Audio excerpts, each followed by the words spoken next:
ہمارے گاؤں میں جو لڑکی گھر سے بھاگ کر شادی کرتے ہوئے پکڑی جاتی، اس کی ایک درخت کے ساتھ شادی کروا دی جاتی ہے اور اسے اسی درخت کے ساتھ باندھ دیا جاتا ہے۔ 3 مہینے بعد وہ شرطیہ حاملہ ہو جاتی ہے اور ایسی چیزوں کو جنم دیتی ہے کہ سن کر آپ کی روح کانپ جائے۔ سندھ گاؤں کا سچا واقعہ۔ میرا نام انیس دورانی ہے۔ میرا تعلق سندھ کے شہر کراچی سے ہے۔ کراچی آنے سے پہلے ہم لوگ گاؤں میں رہا کرتے تھے، مگر میرے ماں باپ شادی کرتے ہی گاؤں سے شہر آ گئے تھے۔ میری پیدائش کراچی میں ہی ہوئی تھی۔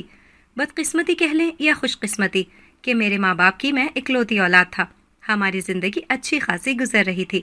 میں یہ راز بچپن سے ہی جان گیا تھا کہ میرے ماں باپ نے پسند کی شادی کی تھی، اس لیے ہمارا کوئی رشتہ دار نہیں تھا۔ مجھے امی کے گاؤں کا معلوم تھا، سندھ کا کوئی گاؤں جو نقشے پر موجود ہی نہیں تھا۔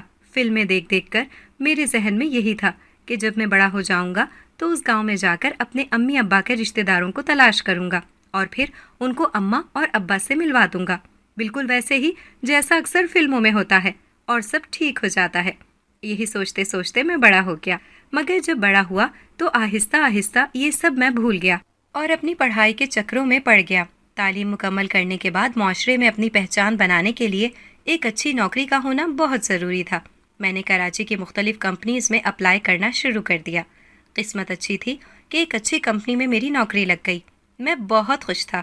نئی نئی نوکری لگی تھی، اس لیے میں بڑے جوش و خروش اور وقت سے دفتر جاتا تھا۔ اگرچہ نوکری پرائیویٹ تھی، مگر تنخواہ اس کام سے کئی گنا اچھی تھی جو میں پہلے کام کر رہا تھا۔ اس نوکری کے ملنے میں بڑا ہاتھ میرے ابا اور اماں کی دعاؤں کا بھی تھا۔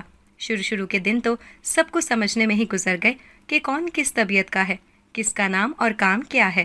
ویسے تو دفتر کے لوگ بہت اچھے اور ماحول بھی زبردست تھا، مگر دفتر کے اسٹاف میں ایک شخص ایسا تھا جسے دیکھ کر مجھے عجیب سا محسوس ہوتا تھا۔ وہ اسٹاف بوائے عمار تھا۔ اسے دیکھ کر جانے کیوں مجھے میرے مرحوم باپ کی یاد آ جاتی تھی۔ وہ عام لڑکوں کی طرح شوخ اور تیز ترار نہیں تھا، بلکہ اپنے کام سے کام رکھنے والا محنتی اور ایماندار لڑکا تھا۔ لیکن اسے دیکھتے ہی مجھے یہ محسوس ہوتا تھا جیسے وہ اصل میں وہ نہیں ہے جو وہ دکھتا ہے۔ اس نے کوئی نہ کوئی راز تو چھپایا ہوا تھا۔ میں بہت کوشش کرتا کہ اس کے معاملے میں نہ پڑوں، مگر جب بھی اس پر نظر پڑتی میں الجھن کا شکار ہو جاتا۔ کبھی ایسا لگتا کہ اسے میں نے کہیں دیکھ رکھا ہے، اور کبھی لگتا تھا کہ وہ بالکل ہی کوئی مختلف انسان ہے۔ سب اس کو لڑکی نما لڑکا کہتے تھے، کیونکہ اس کی جسامت عام لڑکوں کی طرح نہیں تھی۔ وہ دبلا پتلا اور چھوئی موئی سا لڑکا تھا۔ اس کی آواز بھی بہت باریک سی تھی۔ ایک دن وہ مجھے چائے دینے آیا تو میں نے اس کے ہاتھوں کو غور سے دیکھا۔ لمبی سی مخروطی سفید انگلیاں کسی لڑکے کی تو نہیں ہو سکتی تھیں۔ میرا دھیان بار بار اس کی طرف رہتا۔ گھر آ کر بھی میں اسی کے بارے میں سوچتا رہا کہ وہ لڑکا ہے یا لڑکی، کیونکہ اس کی چال ڈھال اور ہر حرکت مجھے لڑکیوں کی طرح لگتی تھی۔ میں سوچتا تھا کہ بھلا مجھے کیا ضرورت ہے اس کے معاملے میں ٹانگ اڑانے کی؟ وہ چاہے لڑکا ہو یا لڑکی، مجھے کیا؟ لیکن مجھے ابا کی یاد آ جاتی۔ میں نہیں چاہتا تھا کہ جو کچھ میرے ابا کے ساتھ ہوا وہ اس کے ساتھ ہو۔ اگلے دن کی بات تھی۔ میں دفتر سے واپسی پر گھر جانے کے لیے گاڑی میں بیٹھا تو عمار کو پیدل چلتا دیکھ کر میں الجھن کا شکار ہو گیا۔ اس کے پاس تو بائک تھی، پھر وہ پیدل کیوں جا رہا تھا؟ میں نے گاڑی اس کے پاس جا کر روکی اور کہا کہ بیٹھ جاؤ، میں تمہیں چھوڑ دوں گا جہاں تمہیں جانا ہے۔ مجھے دیکھ کر وہ بری طرح گھبرا گیا اور کہنے لگا، نہیں نہیں، میں چلا جاؤں گا، پاس ہی ہے میرا گھر۔ اس پل میں نے اس کی آواز پر غور کیا تو معلوم ہوا کہ اس نے بالکل لڑکیوں کی طرح آواز نکالی تھی۔ اسے خود بھی شاید اندازہ ہو گیا تھا، اس لیے فوراً آواز بدل کر کہنے لگا، آپ زحمت نہ کریں، میں چلا جاؤں گا۔ صبح میں نے جب یہ معاملہ اپنے کولیگ سے ڈسکس کیا تو وہ کہنے لگا، یار تو اس کے معاملے میں کیوں دلچسپی لے رہا ہے؟ چھوڑ دے اسے، وہ لڑکا ہے یا لڑکی یا کچھ اور، ہمیں کیا؟ ویسے وہ لڑکا ہے نہ لڑکی، تم سمجھ رہے ہو نا میری بات؟ اس میں دلچسپی لینے کی ایک وجہ اس کا گاؤں تھی۔ ایک دن ہم سب اپنے اپنے آباء و اجداد کے گاؤں کا نام بتا رہے تھے کہ اس سے بھی پوچھا گیا، اور اس نے جو اپنے گاؤں کا نام بتایا تو میں چونک گیا۔ وہ تو اسی گاؤں سے تھا جس سے میری امی اور ابا تھے۔ گاؤں کا نام سنتے ہی وہ سارے خواب میرے ذہن میں تازہ ہو گئے جو میں اپنی اماں اور ابا کے حوالے سے دیکھا کرتا تھا کہ ان کو ان کے خونی رشتوں سے ملاؤں گا۔ میں نے ایک دن لنچ بریک میں اس سے پوچھا، عمار اپنے گاؤں کے بارے میں تو بتاؤ۔ یہ سوال سنتے ہی اس کے چہرے پر خوف کے آثار نمودار ہو گئے۔ کہنے لگا، آپ کو اس گاؤں کے بارے میں جو بھی معلوم کرنا ہے وہ اپنے والدین سے کر لیں۔ اس کے یوں رکھائی سے کہنے پر مجھے بہت برا لگا، مگر جب یہی بات اماں سے پوچھی تو وہ بھی گھبرا گئیں۔ کہنے لگیں، خبردار، جو وہاں جانے کا سوچا بھی وہاں کے رسم و رواج ہم سے بہت الگ ہیں۔ میں نے بہت کوشش کی مگر اس سے زیادہ نہیں جان سکا کہ اس گاؤں کے رسم و رواج اور کلچر آج بھی 100 سال پیچھے ہیں۔ پہلے ہی عمار کا تجسس کیا کم تھا کہ اب یہ نیا سسپینس بھی میرے دماغ میں گھر کرنے لگا تھا۔ میری عادت تھی کہ جس چیز یا کام کے بارے میں متجسس ہو جاتا اس کے پیچھے ہاتھ دھو کر پڑ جاتا۔ دفتر واپسی پر عمار مجھے بس اسٹاپ کی طرف جاتا دکھائی دیا۔ مجھے خیال آیا کہ اس کا پیچھا کرنا چاہیے۔ وہ بس سے اتر کر ایک سنسان سی جگہ جہاں دور دور تک کوئی نہیں تھا وہاں چلا گیا۔ وہاں اس نے اپنے بیگ سے برقع نکال کر پہن لیا اور نقاب کر کے چل دیا۔ میں تو یہ دیکھ کر دنگ ہی رہ گیا، یعنی میرا شک بالکل ٹھیک تھا، وہ لڑکی ہی تھی۔ میں اس کے سامنے اچانک آ گیا تو مجھے دیکھ کر اس کے اوپر کی سانس اوپر اور نیچے کی نیچے رہ گئیں۔ میں نے کہا، مجھے تو پہلے دن سے ہی شک تھا کہ لڑکے کے بھیس میں کوئی لڑکی چھپی ہوئی ہے۔ اب اگر تم نے میری شرط نہ مانی تو میں سب کو تمہاری اصلیت بتا دوں گا۔ وہ کہنے لگی، کیسی شرط؟ میں نے کہا، مجھے اپنے گاؤں لے کر چلو، ابھی اور اسی وقت۔ وہاں کا راستہ مجھے نہیں معلوم، میں ابھی وہاں جانا چاہتا ہوں۔ وہ خوف زدہ انداز میں کہنے لگی، اگر میری کہانی سن لیں گے تو ہرگز بھی وہاں جانے کا نہیں سوچیں گے۔ میں نے کہا، گاڑی میں آ کر بیٹھ جاؤ، جو کہانی سنانی ہے وہاں بیٹھ کر سناؤ۔ اچھا ہے، میرا سفر اچھا گزرے گا تمہاری کہانی سنتے ہوئے۔ وہ بے بسی سے مجھے دیکھتے ہوئے گاڑی میں آ کر بیٹھ گئی اور کہنے لگی، میرا نام عمارہ ہے، میرا تعلق سندھ کے اس عجیب و غریب گاؤں سے ہے جہاں آج بھی ایسی فرسودہ اور عجیب رسومات ہیں جن کا تصور آج کے اس ترقی یافتہ دور میں ناممکن ہے۔ میری 3 بڑی بہنیں تھیں اور ایک چھوٹا بھائی۔ ہمارا باپ کاشتکاری کرتا تھا۔ گاؤں کے زیادہ تر لوگ کاشتکاری ہی کرتے تھے اور روکھی سوکھی کھا کر گزارا کر لیتے تھے۔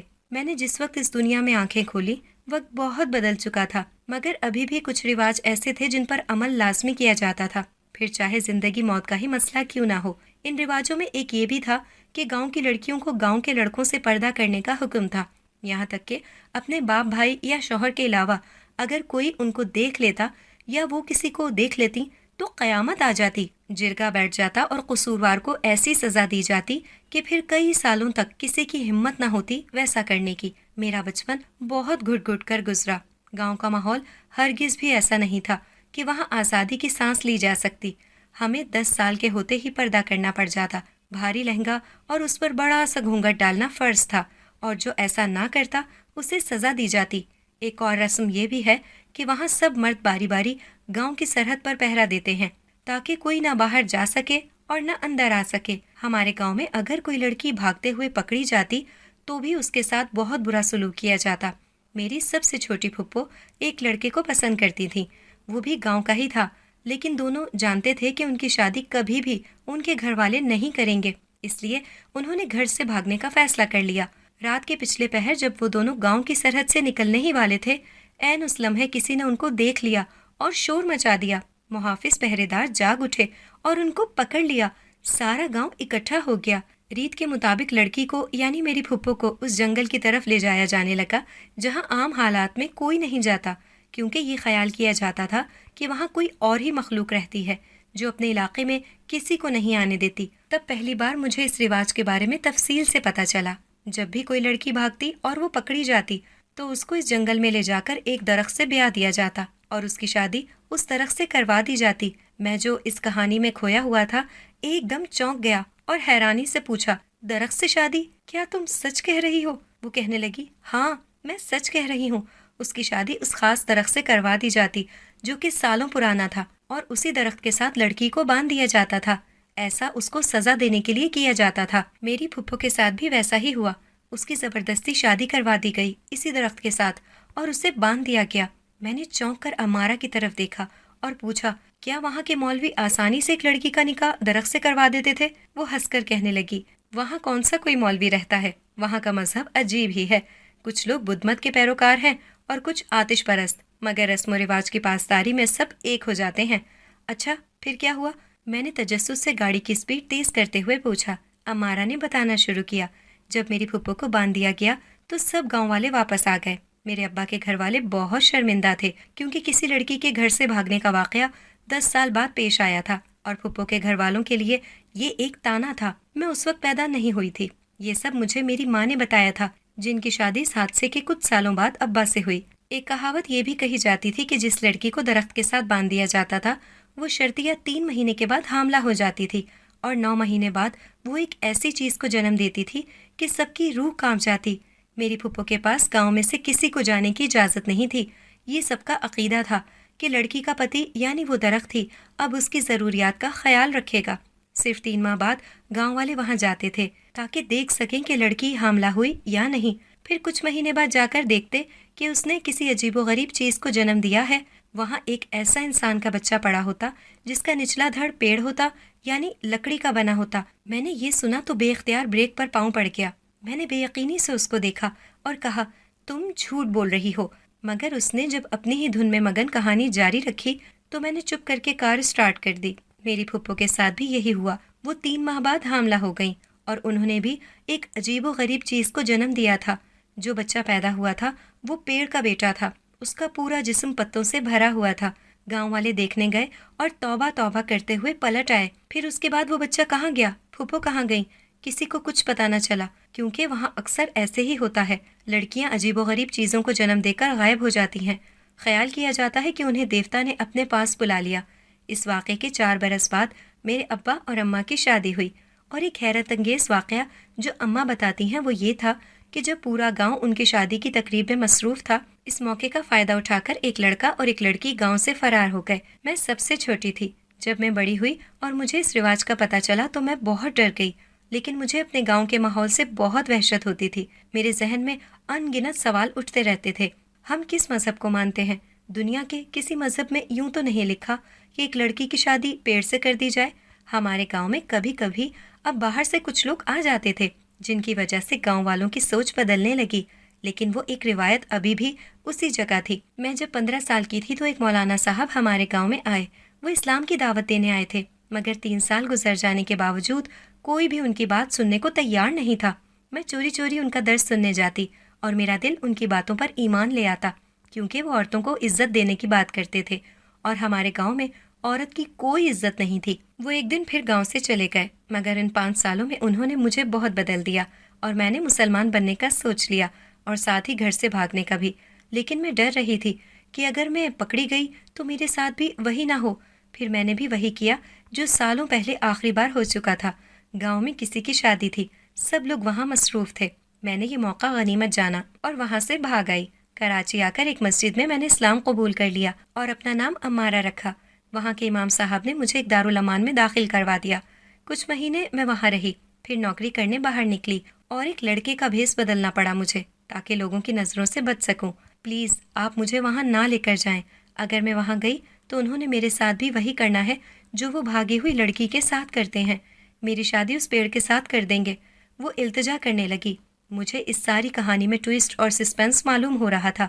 اچانک ایک خیال میرے ذہن میں آیا، ہو سکتا ہے جب اس کے ماں باپ کی شادی ہو رہی ہو اس وقت جو جوڑا وہاں سے بھاگا تھا وہ میرے ماں باپ ہی ہوں، کیونکہ اس کے بعد سے آج تک کوئی گاؤں چھوڑ کر نہیں گیا تھا سوائے اس کے۔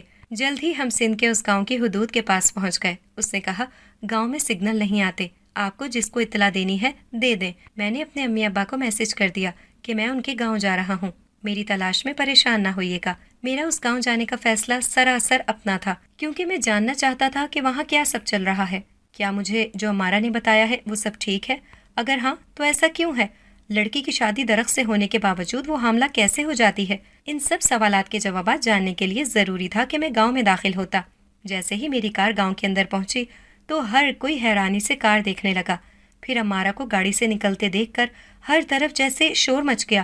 وہ 6 ماہ پہلے یہاں سے نکلی تھی اور ایسا اس گاؤں کی تاریخ میں شاید آج تک نہیں ہوا تھا کہ بھاگی ہوئی لڑکی واپس آ جائے۔ گاؤں کے لوگ وہیں اکٹھے ہونے لگے۔ انہوں نے ہم دونوں کے گرد گھیرا ڈال دیا۔ اس جدید دور میں بھی انہوں نے کئی سال پہلے کی طرز کے لباس پہن رکھے تھے۔ کچھ لوگ اپنے ہتھیار اٹھائے میری طرف آنے لگے تو اس نے چیخ کر کہا، اسے کچھ مت کہو، یہی تو مجھے واپس لایا ہے۔ وہ آدمی پیچھے ہو گئے، جبکہ میرے تو ہوش ہی گم ہو گئے۔ کہانی سننا الگ بات تھی اور سب کچھ اپنے سامنے ہوتا دیکھنا الگ بات۔ جلد ہی ہم دونوں کو جرگے کے سامنے پیش کر دیا گیا۔ مجھے تو کچھ نہ کہا گیا، مگر امارہ کے لیے فیصلہ سنایا گیا کہ روایات کے مطابق اس کی شادی درخت سے کی جائے۔ میں تو سن کر اچھل ہی گیا۔ مجھے یہ تھا کہ اب تک تو یہ رسم ختم ہو گئی ہوگی، مگر مجھے کیا علم تھا کہ آج بھی یہ رسم موجود ہوگی۔ امارہ نے مجھے بے بسی سے دیکھا، جیسے کہہ رہی ہو، میں نے کہا تھا نا مجھے یہاں واپس مت لانا۔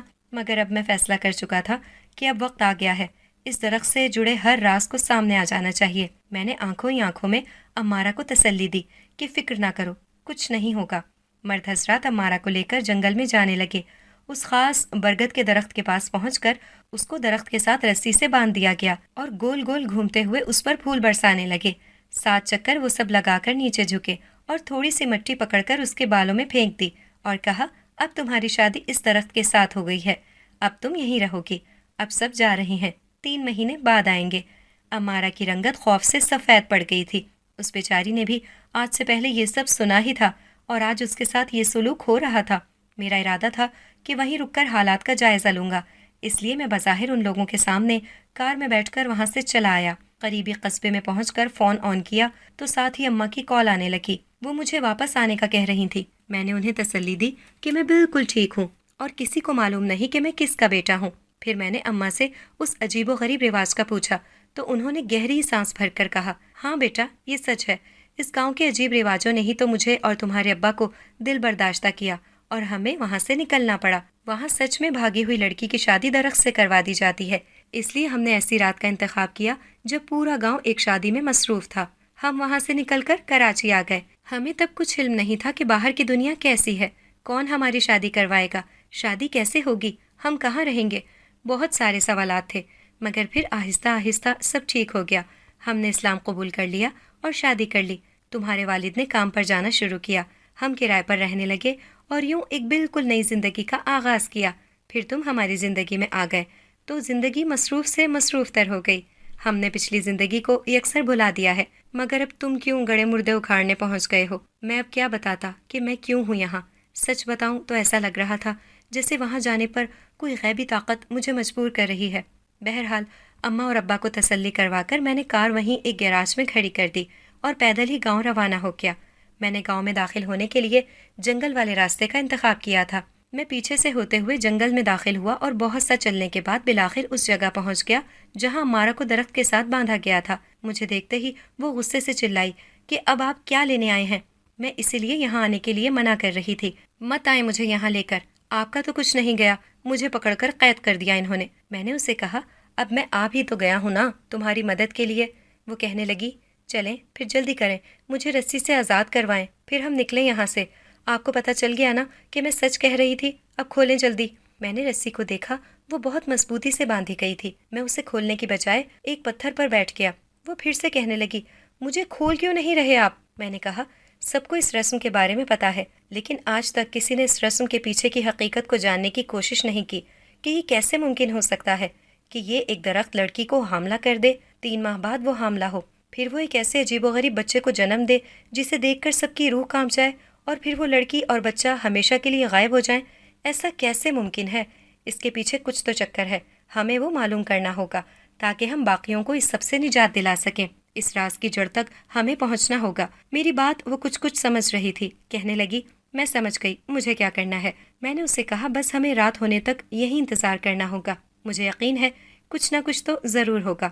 تقریباً شام کے وقت اس کو باندھا گیا تھا اور میں نے آتے ہی اس کی رسیاں ڈھیلی کر دی تھیں تاکہ ہمارا کو تکلیف نہ ہو۔ ہمیں انتظار کرتے کرتے کافی دیر ہو گئی۔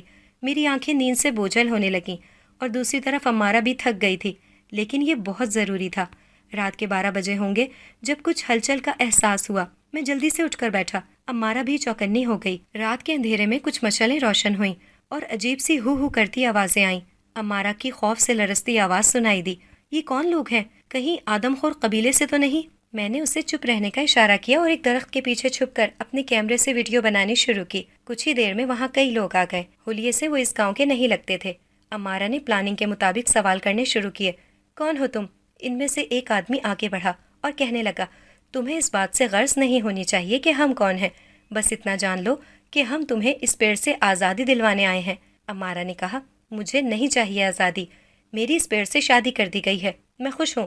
وہ کہنے لگا، حیرت ہے، لڑکیاں تو بہت خوش ہوتی ہیں جب ہم انہیں یہ بتاتے ہیں کہ ان کو اس درخت سے رہائی مل رہی ہے، اور تم عجیب باتیں کر رہی ہو۔ اس نے اپنے آدمی کو اشارہ کیا۔ اس نے امارہ کو درخت سے کھولنا شروع کیا۔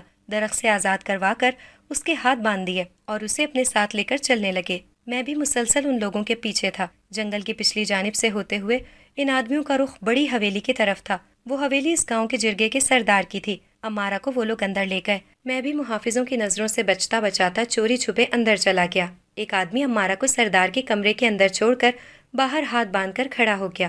میں نے پیچھے سے جا کر اس کے سر پر وہیں پڑا گلدان مارا تو وہ بے ہوش ہو کر وہیں ڈھیر ہو گیا۔ میں ویڈیو آن کرتے ہوئے جلدی سے اندر بڑھا۔ امارہ اس سردار کے پاس بیٹھی ہوئی تھی۔ کہنے لگی، ایک شرط پر آپ کی خدمت کروں گی، اگر آپ مجھے سب کچھ سچ سچ بتا دیں۔ وہ سردار چونک کر پوچھنے لگا، کیسا سچ؟ امارہ نے میرے اشارے پر بات آگے بڑھاتے ہوئے کہا، یہی سچ کہ جس لڑکی کی درخت کے ساتھ شادی کر دی جاتی ہے پھر وہ یہاں آپ کی خدمت کے لیے لے کر آئی جاتی ہے۔ وہ سردار جو 60 سال کا ہو چکا تھا ہنستے ہوئے کہنے لگا، تم تو بہت تیز ہو، ماننا پڑے گا کہ نئی نسل بہت ہوشیار اور ذہین ہے۔ مجھے تو تمہیں کوئی بات سمجھانی ہی نہیں پڑی، اب سب کچھ سمجھ گئی ہو تو دیر کس بات کی؟ امارہ کہنے لگی، نہیں، آپ مجھے شروع سے ساری بات بتائیں، یہ رواج کس نے ڈالا؟ وہ ساری لڑکیاں کہاں ہیں؟ وہ سردار تمام رازوں سے پردہ اٹھاتے ہوئے کہنے لگا، یہ کوئی رسم و رواج نہیں تھا، میرا باپ جرگے کا سردار تھا۔ جب پہلی بار ایک بھاگی ہوئی لڑکی پکڑی گئی اور جرگے کے سامنے سزا کے لیے پیش کی گئی، میرے باپ کی نیت اس لڑکی کو دیکھ کر خراب ہو گئی اور اس نے گاؤں والوں کو بیوقوف بناتے ہوئے یہ رسم بنا دی کہ اس لڑکی کی شادی ایک درخت سے کروا دی جائے۔ جب لڑکی کی شادی درخت سے ہو گئی اور سب لوگ گھروں کو چلے گئے تو رات کو میرے باپ کے آدمی اس لڑکی کو اٹھا کر میرے باپ کے پاس لے گئے، جس نے اس لڑکی کو اپنے پاس رکھا، اور جب پتہ چلا کہ وہ حاملہ ہو گئی ہے تو مشہور کروا دیا کہ درخت سے شادی کے 3 ماہ بعد لڑکی حاملہ ہو گئی۔ اس طریقے سے اس نے خود کو صاف بچا لیا اور سارا الزام درخت پر لگا دیا۔ اب سب لوگوں کو ہونے والے بچے کا انتظار تھا کہ وہ کیسا پیدا ہوتا ہے، ایک انسان اور درخت کا بچہ۔ لہٰذا میرے باپ نے شہر سے شوبدہ گروہ کی خدمات حاصل کی۔ اس لڑکی نے بچہ جنم دیا، جنہوں نے اس کے آدھے جسم پر رنگ لگا کر اسے درخت کی طرح کا بنا دیا، اور معصوم بھولے بھالے لوگ یہی سمجھتے رہے کہ وہ انسان اور درخت کا بچہ ہے۔ اگر وہ لڑکی اور بچہ گاؤں والوں کے سامنے آ جاتا یا وہ لڑکی منہ کھول دیتی تو سب ملیا میٹ ہو جاتا، اس لیے کچھ دنوں بعد ان دونوں کو غائب کر دیا گیا۔ اس دن کے بعد سے یہ ایک رسم بن گئی۔ باپ کے مرنے کے بعد سرداری مجھے ملی تو میں نے بھی اس رسم سے بھرپور فائدہ اٹھایا۔ وقت کے ساتھ ساتھ ترقی ہوتی گئی۔ شوبدہ گر بھی بچے کو ایسا بنا دیتے کہ لگتا ہی نہ کہ انسان کا بچہ ہے۔ ساری کہانی سن کر امارہ کے ساتھ ساتھ میں بھی دنگ رہ گیا۔ کتنی چالاکی سے سالوں سے لوگوں کو پاگل بنایا جا رہا تھا۔ امارہ نے اگلا سوال پوچھا، اچھا وہ سب عورتیں کہاں ہیں جو آپ کے ظلم کا نشانہ بنی؟ کہنے لگا، وہ سب تو میرے تہہ خانے میں قید ہیں، اب بہت ہو گئی باتیں، میرے قریب آؤ۔ امارہ نے اس کے قریب جا کر اسے دھکا دیا۔ اسی پل میں بھی اندر آ گیا۔ میں نے اس کے ہاتھ پیر باندھ دیے اور منہ میں کپڑا رکھ دیا۔ اس کے بعد اگلی صبح قربی قصبے جا کر پولیس کو فون کیا۔ پولیس آئی، ان کو ساری ویڈیو ثبوت کے طور پر دکھائی۔ پولیس سب کو گرفتار کرنے لگی۔ بہت سی عورتوں کو تہہ خانے سے بازیاب کروا لیا گیا، جن میں سے ایک امارہ کی پھپھو بھی تھیں۔ سب گاؤں والوں کو بھی حقیقت کا علم ہو گیا تھا کہ سالوں سے وہ جہالت کا شکار بنتے آئے ہیں۔ پولیس نے وہاں کے لوگوں کی جہالت ختم کرنے کے لیے وہاں تعلیم عام کرنے کا اعلان کیا۔ میں اور امارہ واپس آ گئے۔ میں نے امارہ سے شادی کرنے کا فیصلہ کیا کیونکہ مجھے اس سے محبت ہو گئی تھی۔ میرے ماں باپ کو بھی کوئی اعتراض نہیں تھا۔